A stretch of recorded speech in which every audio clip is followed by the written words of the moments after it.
Welcome everyone. We are live today with a fantastic guest, Darius Lahoutifard. He's a fantastic educator, entrepreneur, C-suite executive. So today we have it for a 1 hour great live. I hope you will enjoy all the insight you will get from him. How are you, Darius? Thanks for being my guest today. Thank you, Ari. Thank you for having me. This is our second live on a different subject, and it's always a pleasure to be with you. So I wanted to make a formal presentation because maybe there are a lot of people who don't know you. So I will just read your presentation. So because it's worth for people to hear it because most people do not know you, so they have to hear what you have accomplished this past year. So I will read it. It will be a little bit formal. So sorry in advance, but you deserve a such presentation. So. Darius Lahoutifard, of course, he's the driving force behind the MEDDIC Academy. He's a best-selling author of Always Be Qualifying. We will of course talk about these books today.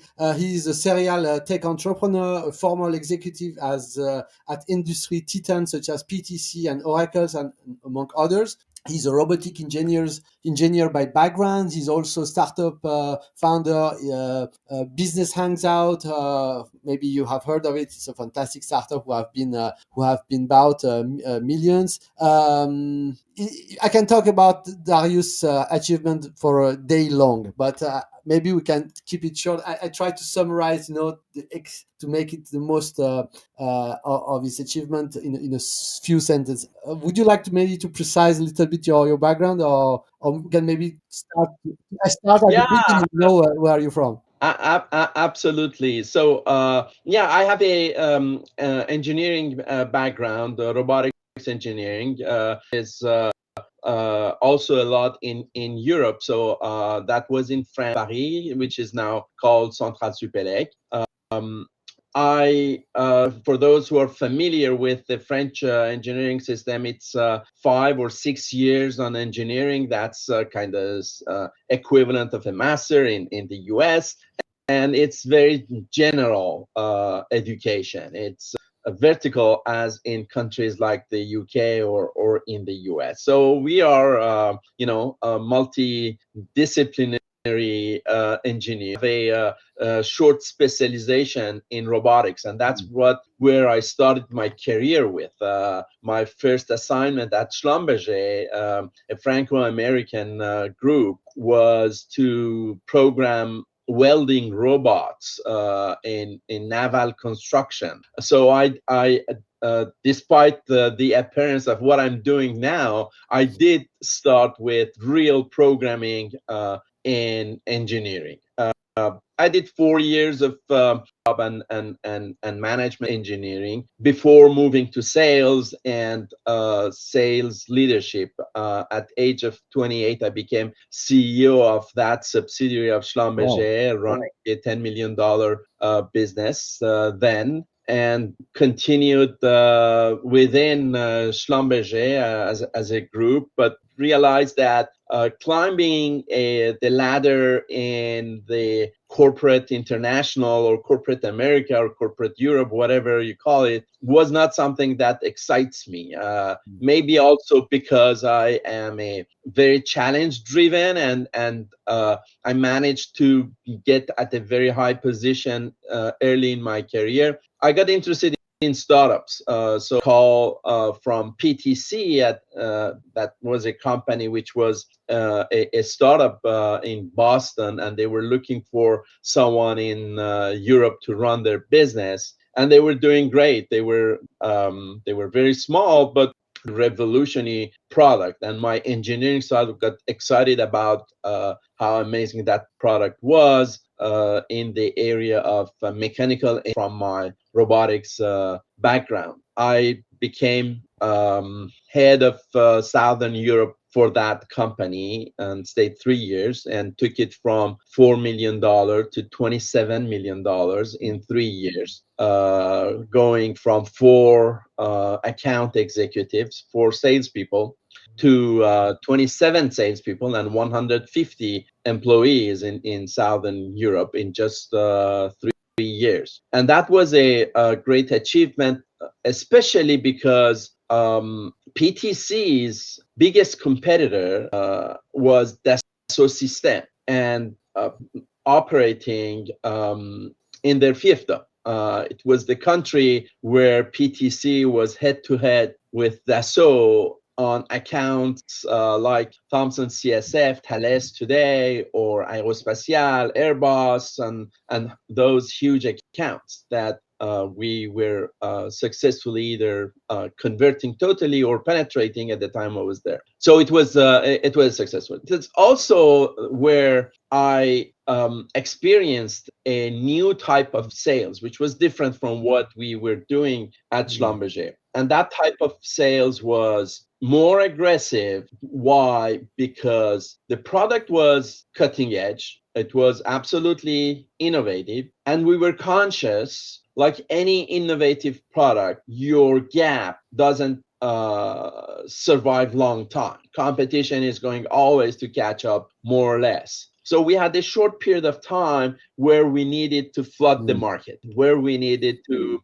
expand fast and grab market share before the competition can catch up. That forced us, the leaders of the company, sales leaders of the company, be methodic and fast in hiring the best talents, finding and hiring the best talents, developing them, making sure that they become sales in terms of sales, that they produce numbers sooner than anything we had experienced. I can give an example of an anecdote, is that in that market, and that market is CAD, or computer aided design, or now PLM, product lifecycle management, designing products like cell phones up to automotive and airplanes or anything. For those of viewers who are not familiar with that market,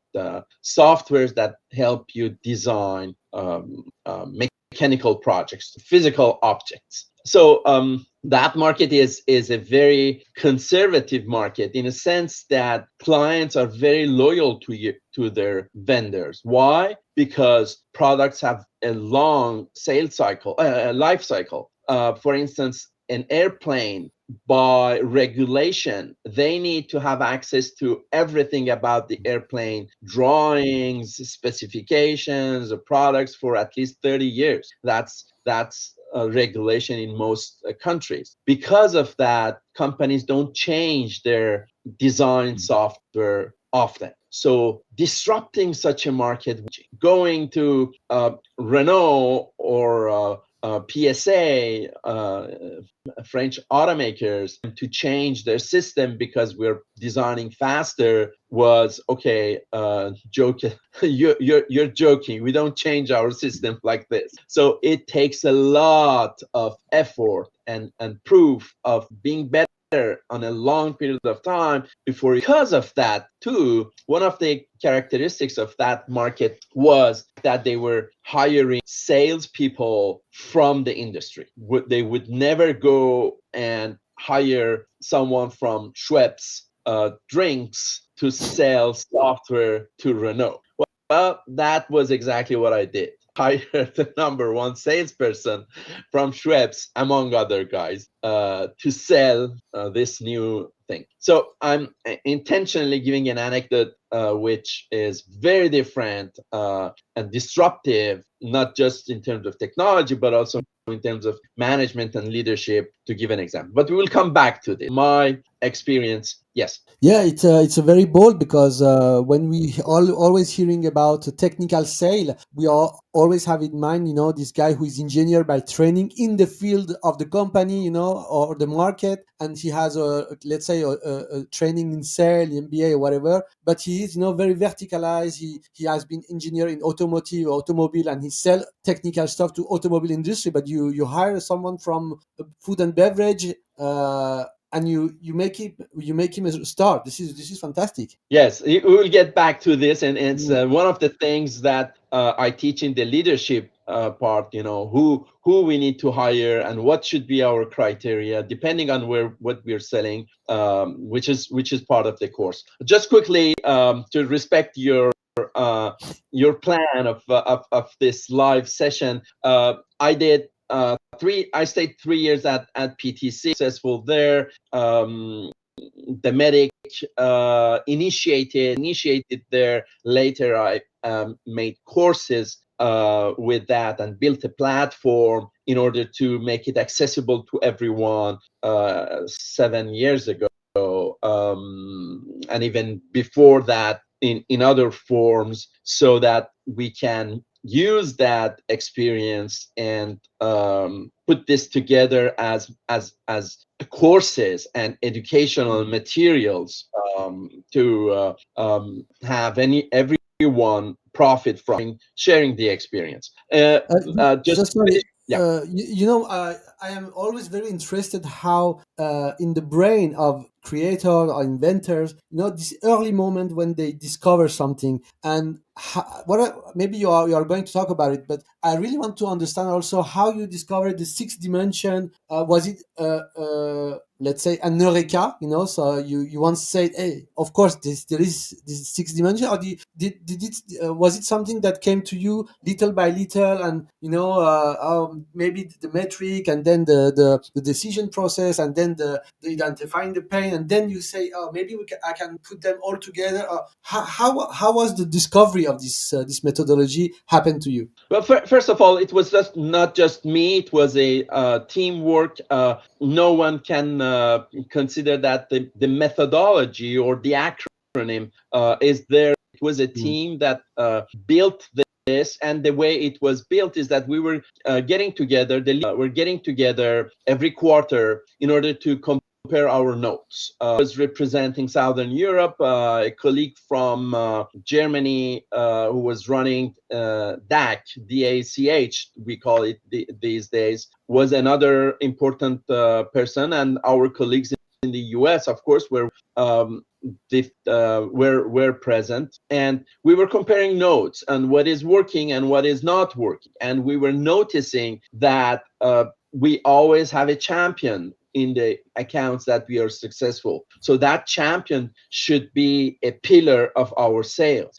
And that economic buyer, this accelerates the sales and assures of the sale. So a meeting with the economic buyer, another element of MEDDIC and MEDDIC, is another pillar. So this two dimension, first the champion and the economic buyer, was the first, let's say, element or dimension who came up very clearly, no? Intentionally sequence. So I'm just, they are all together. In some accounts, economic buyer, some accounts you meet them late, so there is no sequence. So intentionally I'm going through that. If I may continue and get the questions later, that would be fantastic. Otherwise I will lose the idea of what I was about to add. So you asked me about these different elements. These elements have their own importance, and we were noticing this. And then we had the sales, what we call sales enablement team, or the trainers, internal trainers, and created internal training for our salespeople so that we can ramp them up quickly. We are now in the middle of this. I finished again, respecting your questions, but new questions come in. I finished my story. After that, I did several startups. I founded 5 startups in total, and launched probably 20 products to the market. Obviously, as we can imagine, some were successful, some were not successful. And what I always say to entrepreneurs is that you have to do something in order to know if it is working or not. 100% of winners started and took the risk of starting, but it doesn't always succeed. So I failed twice and exited twice, and MEDDIC Academy is the company that I'm running. It's my main business in the past 7 years. Now, back to the questions, and I'm question now. Maybe I can read it out loud for Yes. our audience. So Ali asked Darius, in today's fast evolving markets where communities can come together to disrupt, how could a community and teams get formed to combat legacy, immobile, and fatigue broken models? We are trying to disrupt healthcare and pharma and see similar drags, as you mentioned it, in aerospace. Um, I have to read it again. That's a very long question. So, in today's fasting, evolving markets, okay, well, markets are always fast and evolving, okay. We're talking about the community. Well, at least our conversation today is more about business. It's less about a community. Businesses work by need. Communities, I mean, I don't know what Ali means. Communities have a lot of things going on. And community, maybe the word is not well chosen in this case, but if it is community, an industry is not a community. A market is not a community. A community has a lot of empathy, cultural common points, a lot of feelings and emotions attached to a community with goals which are not necessarily monetary goals or economic goals. Businesses have a number one if there are additional goals by the leadership, which is good, which are not economic, they are still with the economic goal in mind. The number one reason for a company to exist is to make profit. That's why we call non-profit, and there are a lot of communities around non-profit. So our conversation today is on the for-profit businesses, and it's actually something that I do notice that there are one of my key elements in the leadership that I am teaching is in order to help leaders get back, and we talked in a previous live about leadership by Cyrus the Great, which is exactly what he was doing at his time, is back to basics.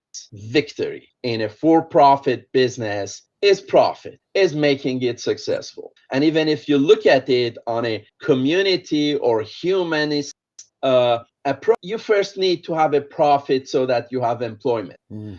A company that is not profitable will have to let go their employees. That's a disaster. That's so you look at that the way you want. The number one reason for a company to exist and thrive is profitable. So everything we're talking about today is based on how to improve performance more than anything else.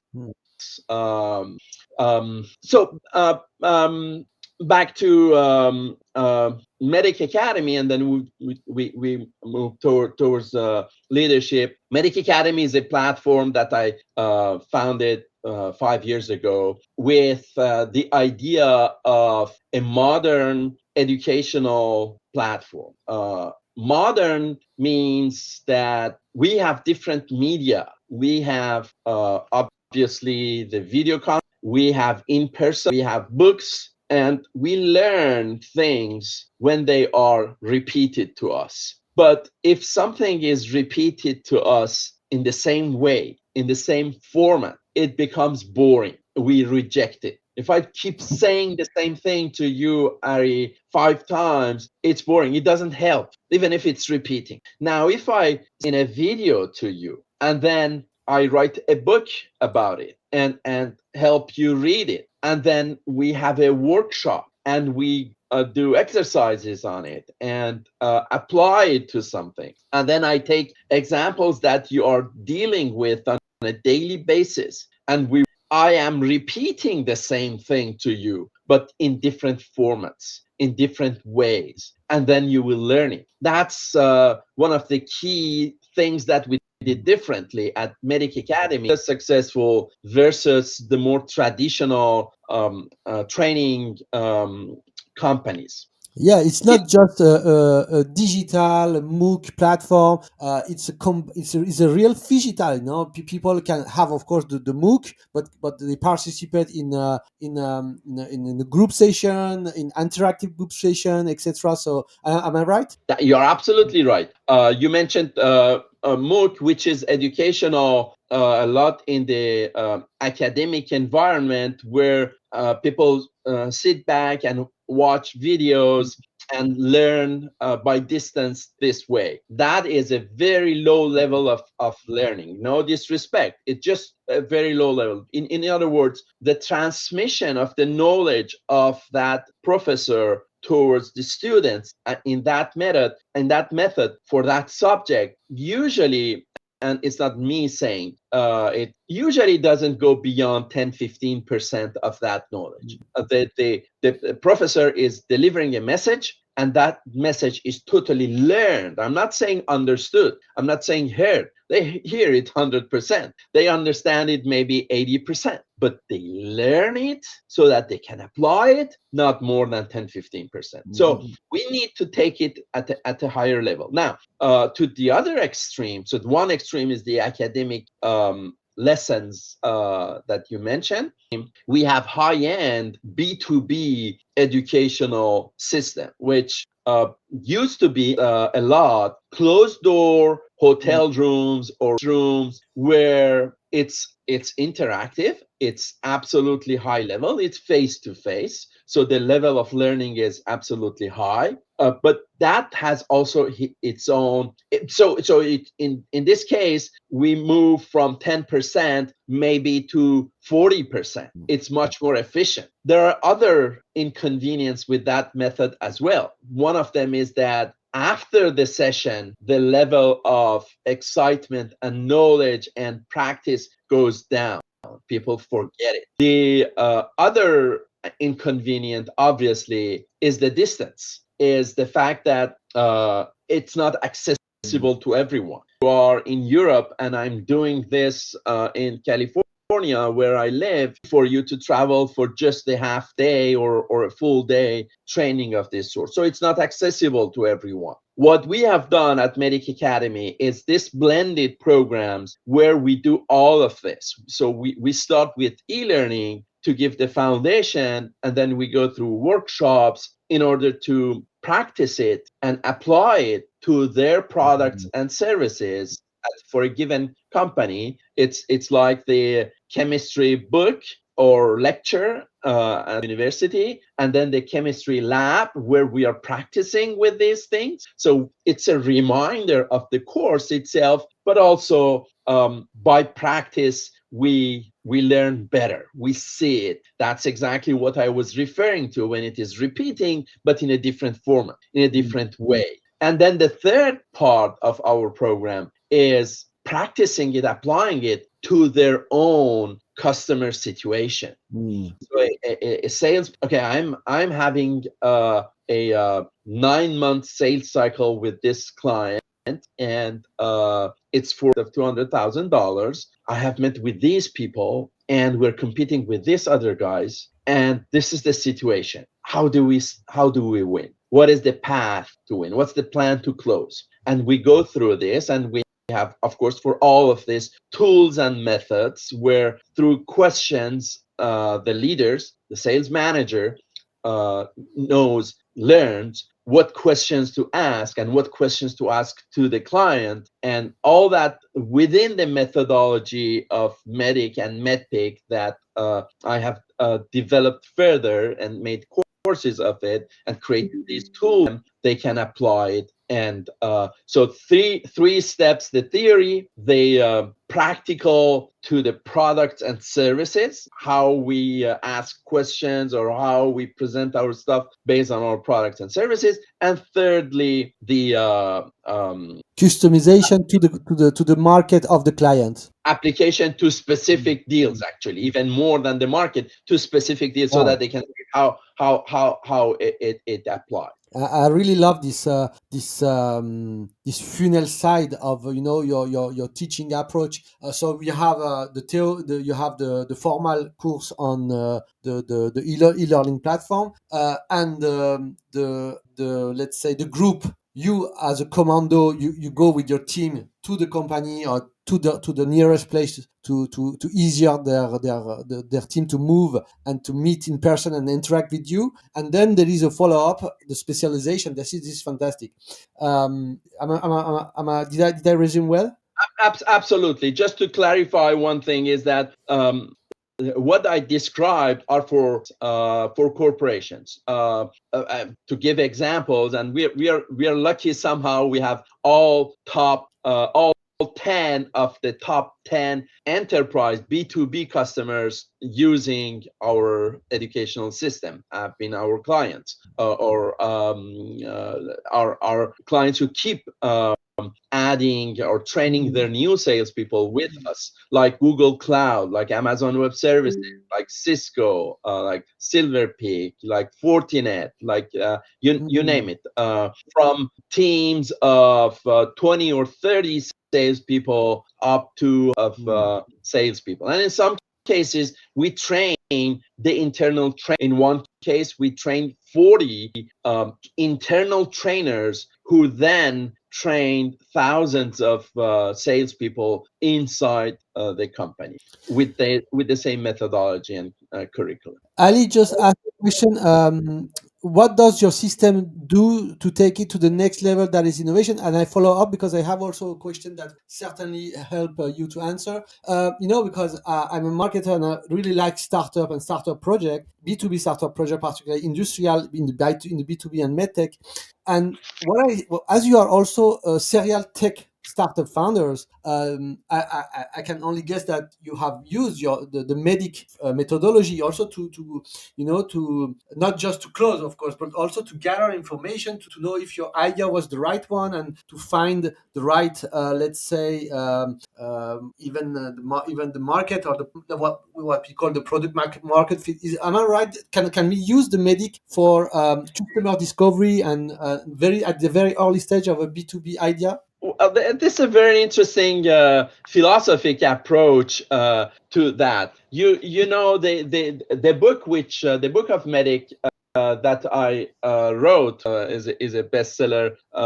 Over 100,000 copies sold, and growing. Is a very successful book. Is calling it the reason that thank you, Green. The reason I mentioned it is, as you see, MEDDIC and MEDDPIC are subtitles, and the title of the book is Always Be Qualifying. And this is a wink to Always Be Closing, a famous movie 50 years ago, with a very different style of sales, which is still in B2C and real estate or car. In the US, we use the example of the used car seller, with another famous movie with Robert De Niro selling an American brand to a customer who is, and it's hilarious.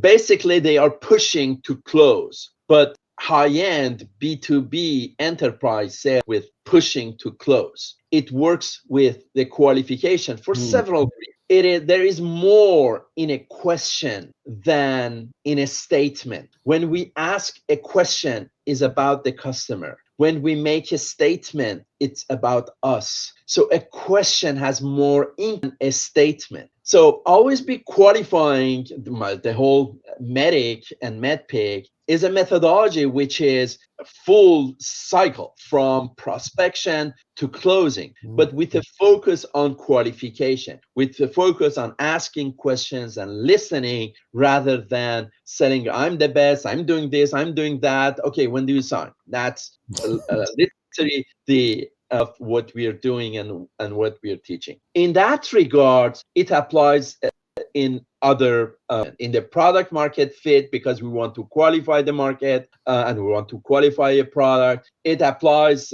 even to relationships in a much closer way. When you want to know if this relationship is good for me, asking qualified questions so that you can match if these two persons, if this person is a match with your character, instead of trying to seduce that person in your relationship or things like that. So it has a much broader I know you're interested, both of us are interested in philosophy. It is, but the way we are teaching it is less about philosophy and more about very practical things to do. Experienced salespeople who are in my workshops, and this is not exaggeration, sometimes they post it on LinkedIn, they say, wow, I just got my aha moment through a question, through an action that I recommend to do. For instance, running a demo. One of the things that I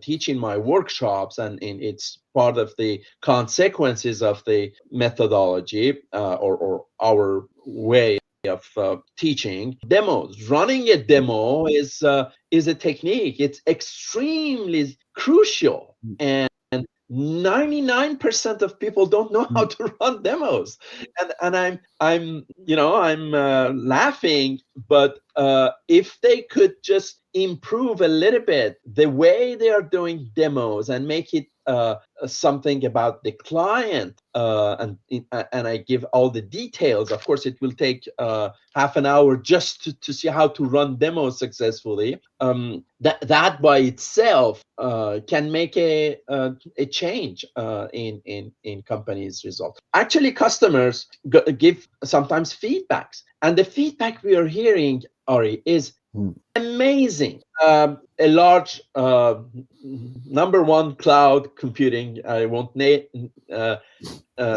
mention their names because I'm not supposed to, but everyone can imagine who they are or can guess, but I won't say it. They divided the sales cycle by 2, and I won't give how much is their sales cycle, but that's information. But let's say it's 4 months, and getting it in 2 months, dividing a sales cycle by 2, Ari, means that your sales productivity is doubling. If the average salesperson was bringing $1 million, now they are bringing $2 million.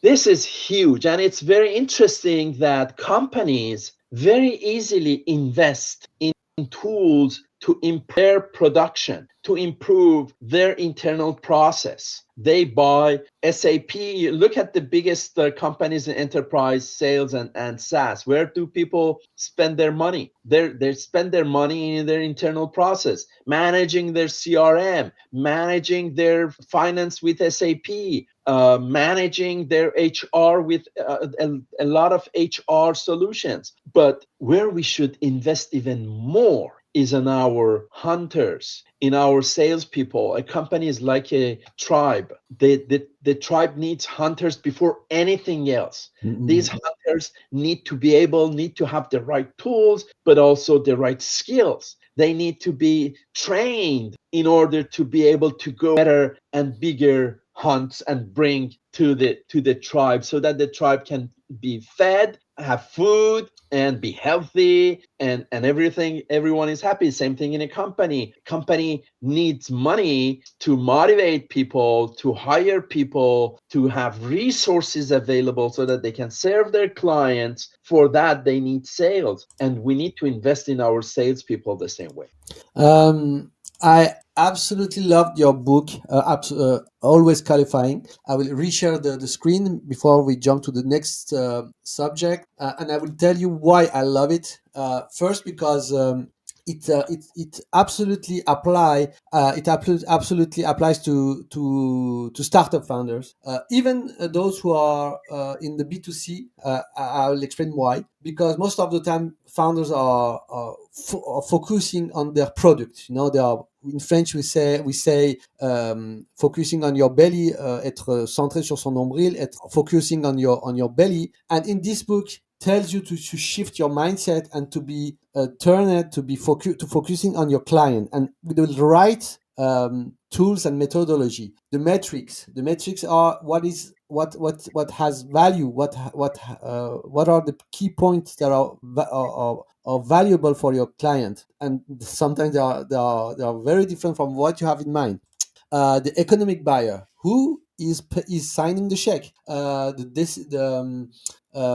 decision criteria, the decision process, the identifying pain, and the last one, the champion. And what I really like it also is you explain that during the interview, for example, identifying the pain, never say to your interlocutor that you have this pain or what is your pain. Okay, you have it on your notebook, but don't never tell the word pain. And this is absolutely jewel, because let him tell the pain by himself. This is fantastic. And maybe the I won't say the last point, but because there are many points that I loved in your book, but another many more practical point that I really loved in the MEDDIC framework is that you can implement it in your CRM. So it's not just a philosophy of it's very practical. You can put it in your CRM, and when your sales guy or your UX designer or your marketer gather information, you can put the information into your CRM under the M, under the E, under the D, under the other D, under the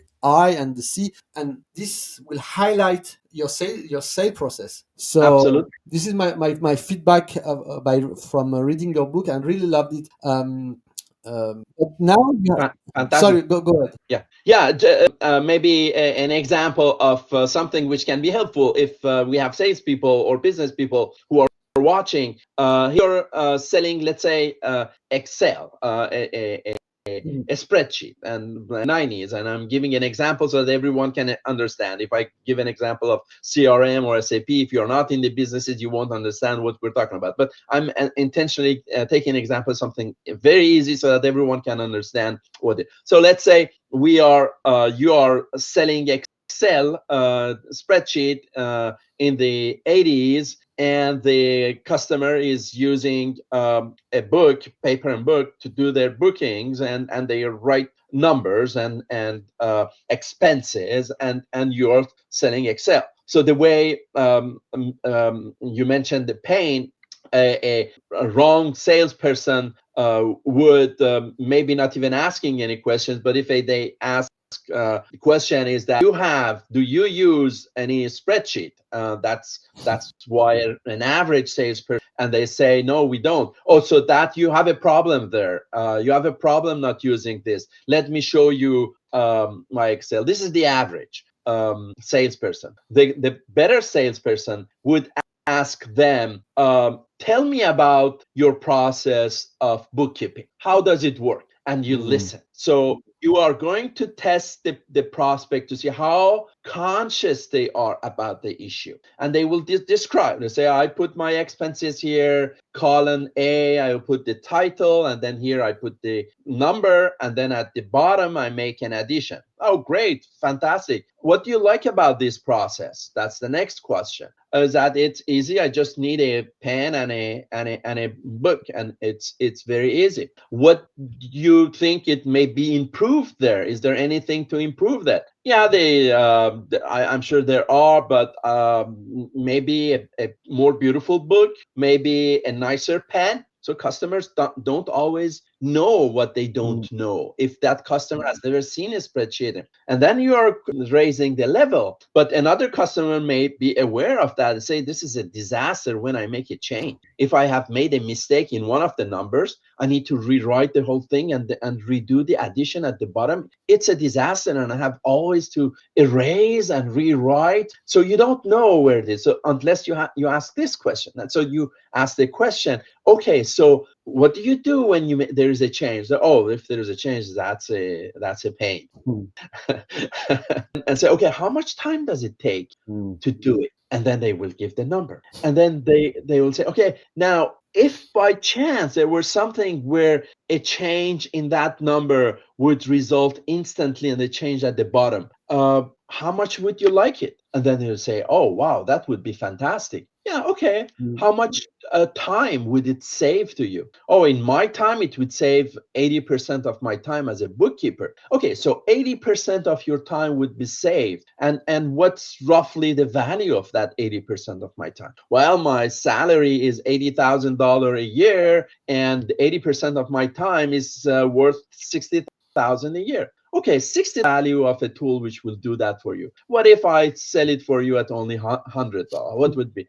I buy it instantly. So that's the type of conversation that you can have without starting with your product, but starting with the customer's pain and bringing the customer. And in this, we did identifying the pain. We identified the implication of the pain, meaning the cost of the pain, the cost of doing nothing, the cost of not buying your. That's part of the metrics. That's one of the aspects of the metrics, quantifying this and then comparing this to your cost, so that the cost is there is in a situation like this, the prospect will not even dare or to their mind to ask for a discount. You are showing that there's a huge value in it. It could be twice more expensive. Actually, in a company in France, actually, a company, a scale up that had a record fundraising a few years ago in Europe with 40 salespeople. I was in the workshop with them, and the CEO, very smart CEO, was in the room. I love it when leaders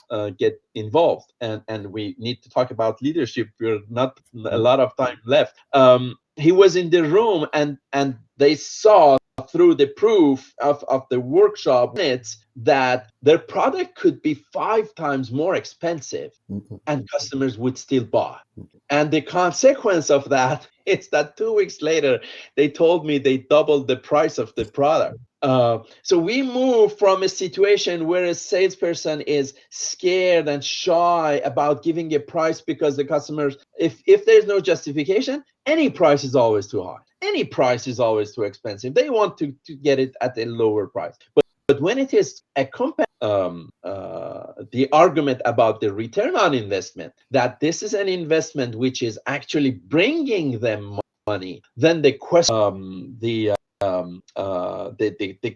question is just a step profitable. Absolutely, and the I for identifying the pain is the value-based selling, and is a jewel. So I will really invite people to read the book, because it's a fantastic, from first-time entrepreneurs to big corporation manager. This book is really a jewel, so I really recommend it. But you have also a fantastic program for sales managers to help them to become a great leader, right? Absolutely. And this is So very one of important the things, also. exactly, one of the things in the past 7 years that I noticed, because I'm seeing a lot of chief revenue officers and a lot of head of sales, and for scale ups, startups and scale ups, a lot of CEOs that I'm meeting, is observing them, how they deal with their sales teams and with sales. And I noticed that they need a lot of help. That's why I created the leadership program. And the leadership program that I have,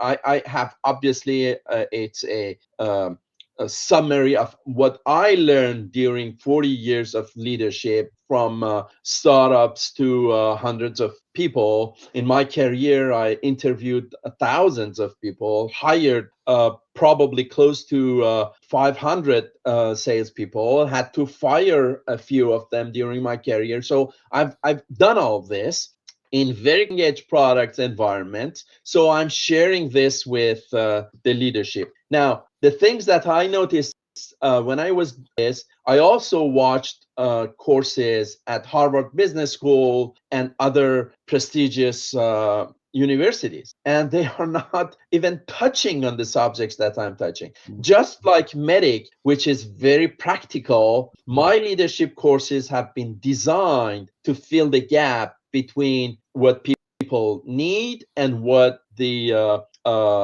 high-end universities offer. High-end universities offer amazing concepts, motivational, psychological oriented lessons in the form of concepts. my courses are practical things to do. For example, when you want to hire an elite salesperson, what are the things you need to look at? And that goes back to the example of the guy I hired at Schweppes 20 years ago, and he was number one at Schweppes, and he became a very successful guy at PTC only after 2 quarters. Is that what counts more is the attitude and the personality of the person. Rather, if they don't have the right attitude and the personality, you will never train them to get that. They will never get it at your company, even if they stay 10 years. But if they are missing the knowledge or the knowledge of your products, they will learn it.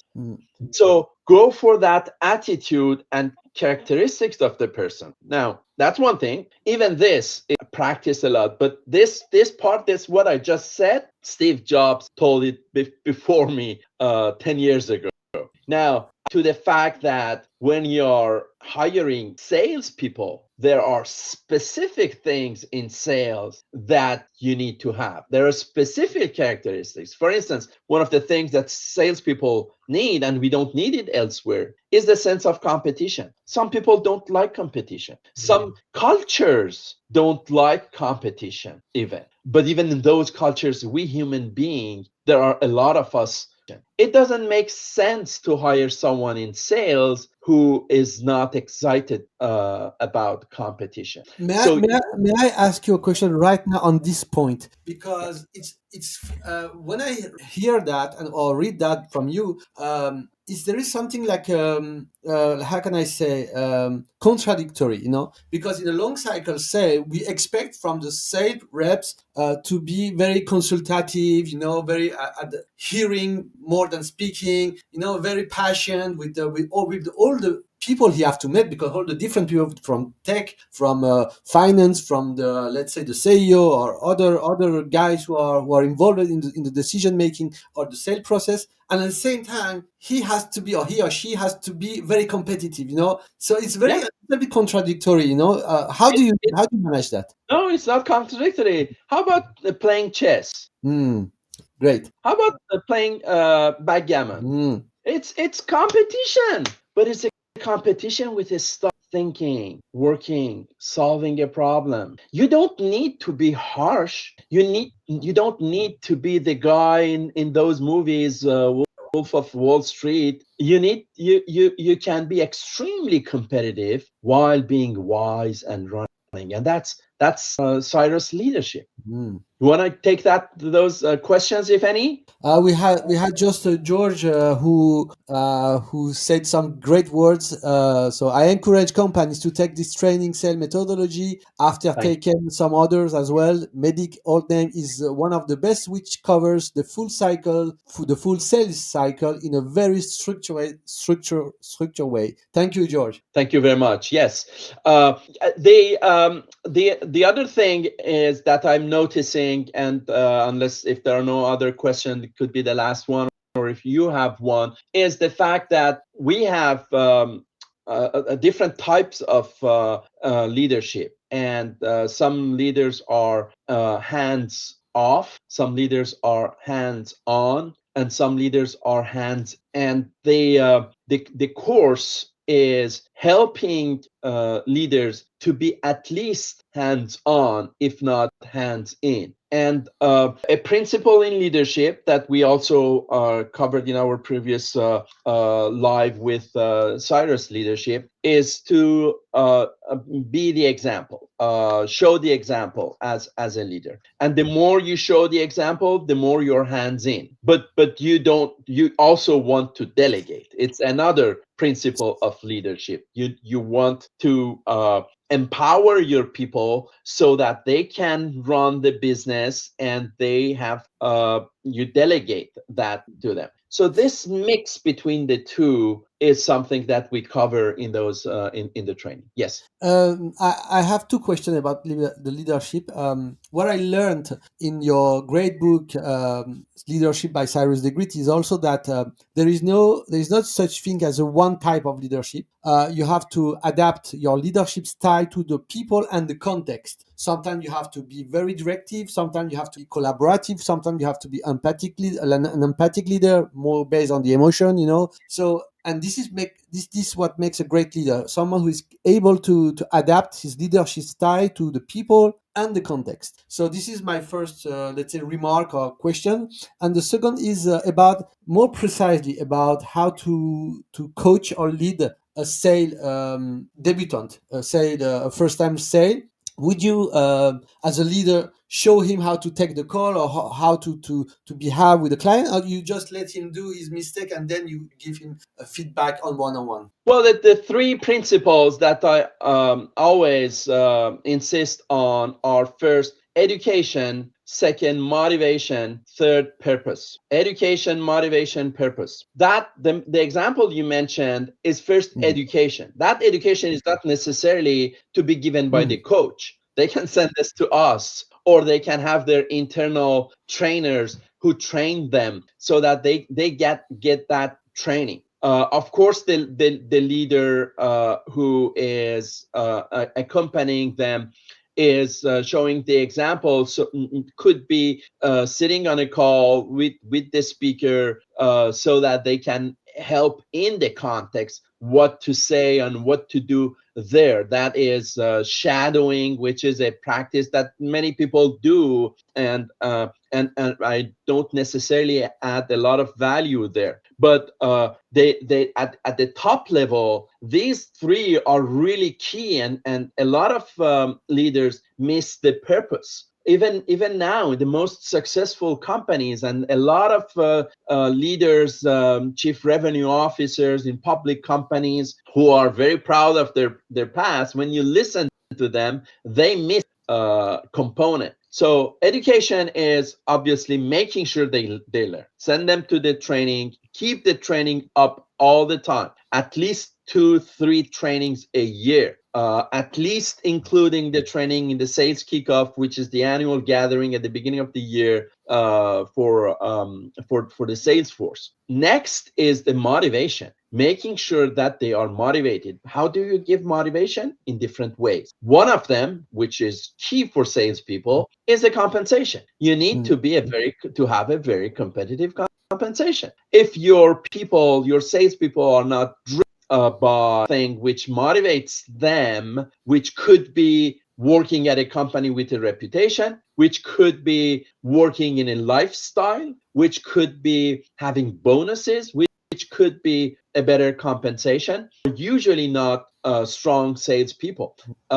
In the 80s, the company disappeared, but it used to be number one at a certain time for certain categories, computer manufacturers, called Digital Equipment Corporation. Those who are closer to my age know that company, called DEC, Digital Equipment Corporation. They were the creators, inventors of the mini systems, which were somehow between the mainframe and the PC world that we know now. And the owner of this company, the founder of this company, was an engineer who believed that it's stupid for salespeople to be driven by commission. So in this company, he didn't pay commission to salespeople. He said the honor should be of selling the most advanced technology company. Again, it became number 2 after IBM at the time, and then later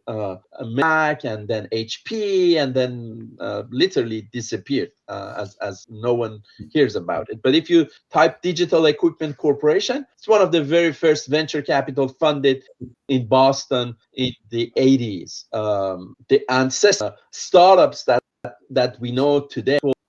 Sorry, I will jump on what you said just now, because I didn't know that this company was backed by VC. So VC people, be careful when you are backing B2B startups founded by great engineers, scientists. Put a little bit money from your own pocket and train them to become sales people. One of these founders has to become the sales guy, and you have to train him or her, whatever, and then also train them to become sales leaders. Of course, your portfolio. We all know that you spray and pray. We all know. Okay, so don't bullshit us with your great strategy and investment thesis. Most of you are spraying and are spraying and praying, but maybe you can sometimes think about that making better results. Because just by paying a training to your co-founder, to your founders in your portfolio, you can skyrocket their results and change the fate of the company. So that was a little my Yeah. So VC is that. So let's this the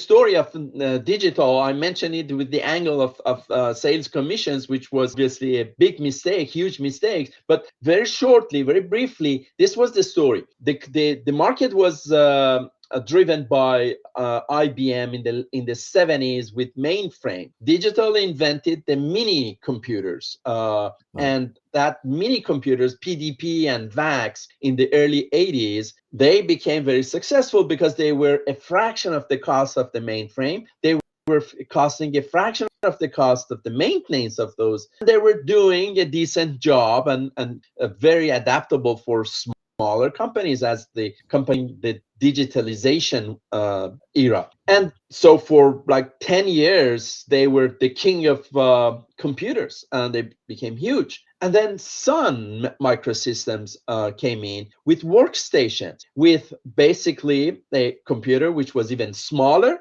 and even cheaper. And it was individual workstations, Unix with Unix. And at that time, the market was attacked, and digital just collapsed literally, because there were not enough motivation for salespeople to fight it. So they just left to Sun and PC manufacturers. Compaq at the time was known. HP was coming up, and then later Dell obviously came with the even more aggressive salespeople. This is an example that salespeople got bought. What I always say is that at the salesperson, think about it. Are you taking orders? Are you getting bought? Or are you selling? Is the customer coming a known problem and you are just taking the order, which is a great market fit for a company, obviously, but the salesperson has no impact on that sales process, or the customer is not even thinking of anything close to your product, and you agent and make them buy from you. That's what I do for a living. Fantastic. And it also answer to Ali's question about innovation. A great B2B sale is a change maker, is a change agent. So fantastic. So your sale leadership training has three pillars.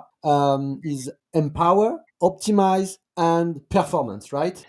Yes, and well, the message it has three components, which are education, the message for a leadership, the message inside the courses is education, motivation, and purpose. And we didn't talk about purpose. Creating a purpose is really something very special, and Cyrus the Great was amazing at that at a very early age. That could be a session by itself. But I would love to hear they that even shortly, because I'm from marketing and branding, and we have this notion of big why, and that has to be transposed into our yes, communication. yes, Is it the same thing in yes. sale?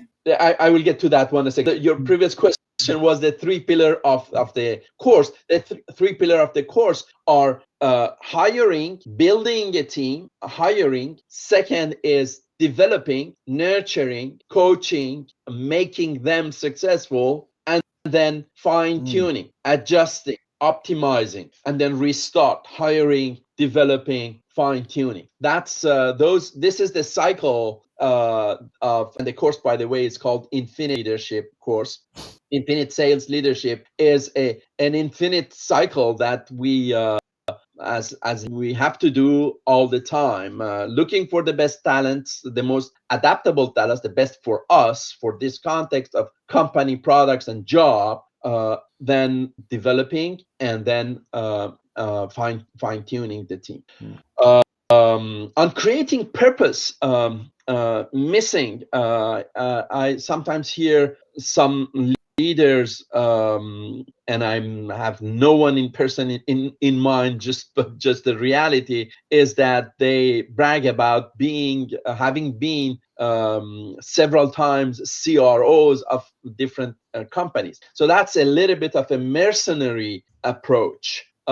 They very often miss the purpose part of it. What purpose do you create or help your team have? And that purpose cannot be the same in a company and in another. So the opposite of purpose is the mercenary approach, where I'm motivated very often with money and title and Lifestyle. cars and lifestyle, vacations, president's club once a year, whatever. But the purpose is very different. My purpose, for instance, with the leaders, is something which is my engine when I wake up in the morning. Is I have discovered something, and I'm impatient to share this, so that more people can do it for the well-being of themselves, so that they can feel what I'm feeling. It's exactly like someone who has tasted a great French wine and wants to share it. Someone taste it. This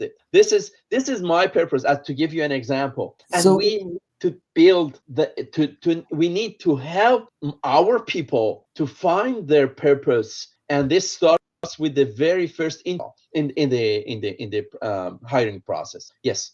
yes, once again, this purpose question is you already talk about this startup that failed because the engineer who was the CEO was very focused on, hey, sell people. You just have to be proud to sell this product without compensation because it's fantastic, it's a great innovation. But it little bit joined, this idea of purpose. If the CEO, the founder of a startup, believes that the product or what they are doing have an impact, is it what you'd call the purpose, and that has to be transposed into the sales team? That's a great question. It could be. Let's be optimistic and say that he was the name of the digital founder. Ken Olsen from Boston was that engineer who believed that they don't need commission. Assuming that he managed to do that, let's assume for a minute that he managed to do that, and his team had the purpose of delivering the best genius product to the market. Let's assume that, the benefit of the doubt. What they were missing, my point of that example is that what they were missing is the motivation. That's these three things, and that's I'm so glad you mentioned it. Many people confuse motivation and purpose. Motivation is very often for materialistic thing, or for a status, or for a new job title, or job at a given company which has a great reputation and image. These are things that we like in something. They are, if they are not 100% materialistic, they have a huge part of materialistic. Purpose is absolutely not materialistic, has zero part of materialistic impact in it. It's because I want to do that, even if I don't. Sometimes I may even be willing to pay so that I can do this. It's very interesting because this notion of purpose is infusing everywhere, even in marketing, branding, and as you said, in sales, which are the unit that are very result oriented unit in the company. It's very important for them too, but without their own type of motivation. It's just let's say philosophical words. If you link it to their motivation, this is a driving force for the sales team. Yes. Did I get it? Yes. The very first speech, motivational speech that Cyrus the Great pronounced at age 26, building the first army to go and help the Medes, he clearly mentions both of them in his speech. And this is amazing. That's 2,500 years ago. He clearly says that you will have a happy life. When we will be victorious, we'll have a comfortable, happy life, meaning that we will conquer these countries, we'll get the treasury, and it will be shared, which he did. And he several times in the book, we see that. So money is there. There is no doubt about it. And he reminds, and he even says this famous, we're not going to war just to be warriors all our life. We go to war so that at a certain time we reap the results, we record the results, and we're happy with that. And even mentions the example of a farmer who just farms and seeds and never records, reaps the results. So that is very clear. But he insists on the purpose, and the purpose, he says, is the glory fact that you won, is the fact that I made it, is the fact that you who brought security and equality and all the good values of the Persian Empire to the rest of the world. That is your purpose. So in the same speech, which is, when written is just one page long, both of them is there. And obviously in the months that preceded this speech, he did the education. He trained them with how to become warriors and using bows and things like that. So education, motivation, purpose. Fantastic. You explain it crystal clear. I love it. I love how you explain it. This how to articulate purpose, education, and motivation. It's fantastic explanation. Thank you, sir. Thank you, Darius. We are reaching the end of this fun of this great talk. I can keep you a day long and discuss with you. Just to conclude, could you please give 3 key advice, very short, to a founder, a technical founder, engineer, scientist of a small startup that has to structure a sales team because he has to take in charge, the sales management and the sales development. What would you say to this guy? First of all, on the choice in terms of the character of the person, go for the right character. And if you want to know the exact list of the 10 things they need to have, join the course. But it's important to look for the character of the person and not their knowledge of the market. I mean, it's always good if they have. In some cases, it's even the contrary. Let me give this little example to illustrate as well.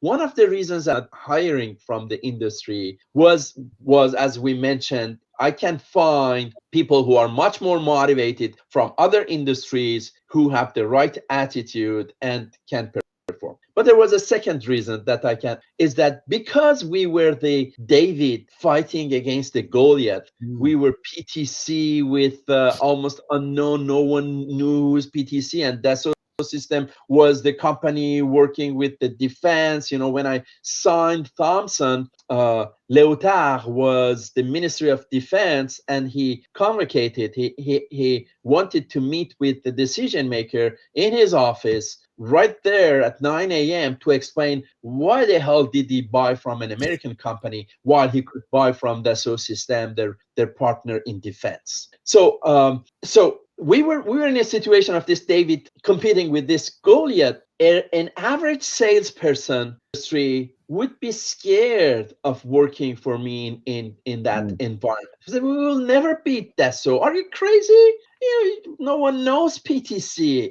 It's not an environment where I will be successful. Hiring people from outside the industry, I didn't have this problem. They have no clue.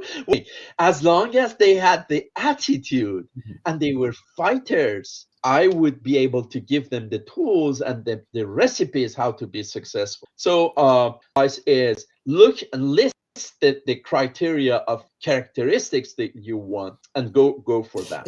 And of course, this is really fantastic, because when I read the job description of startup that does just raising money and have money to hire people, the job description for sales is usually the most stupid ones I ever read. They want people having 10 years experience in the industry, having MBA from Harvard, from MIT. Then your startup, nobody will come to work for you with such a this is and in the course we even go further, which is another challenge, is that the startup CEO say, okay, I listened to Darius and Ari's podcast, and I learned attitude is important, and one of the things that he said is being competitive. Okay, I get it.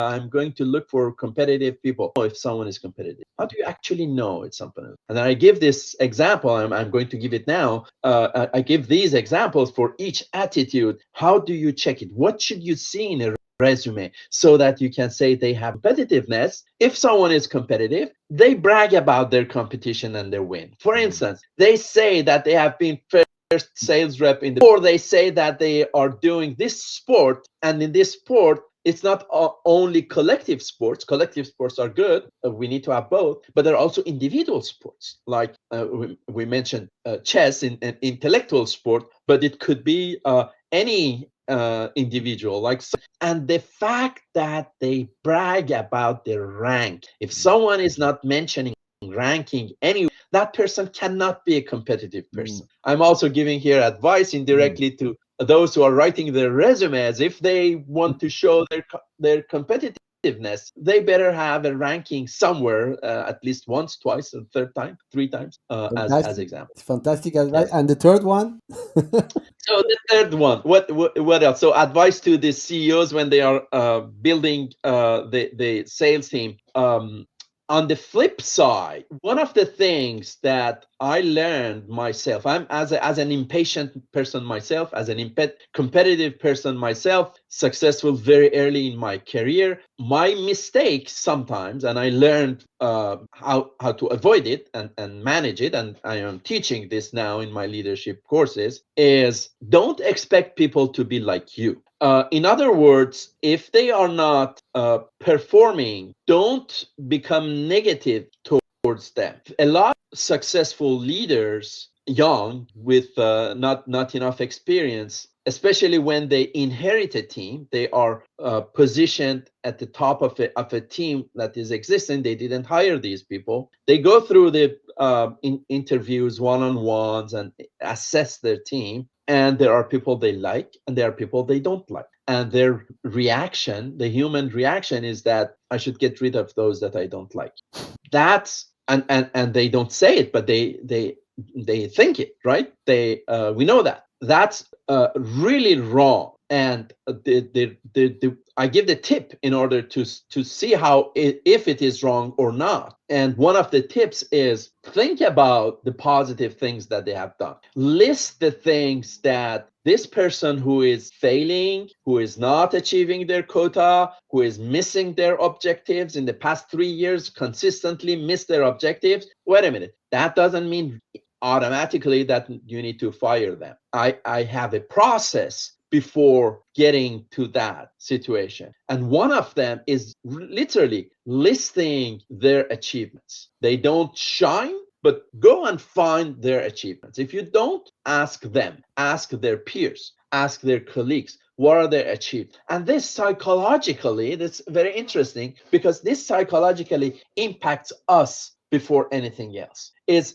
impacting, okay, now let's be fair, they have done this correctly. So how can I help this person so that we leverage what they are good at, what they have achieved, so that that one becomes bigger, so that we can maybe within 6 months of work and coaching and development help them achieve those goals. And sometimes this perfectly works, and you transform someone who is failing in a team and they are desperate themselves, they are demotivated themselves, you transform them into someone who may not become the ace or the elite salesperson, but they may become a very productive and great person in the team. Fantastic, Dario. Thank you so much for all this teaching and insight you offered to us today.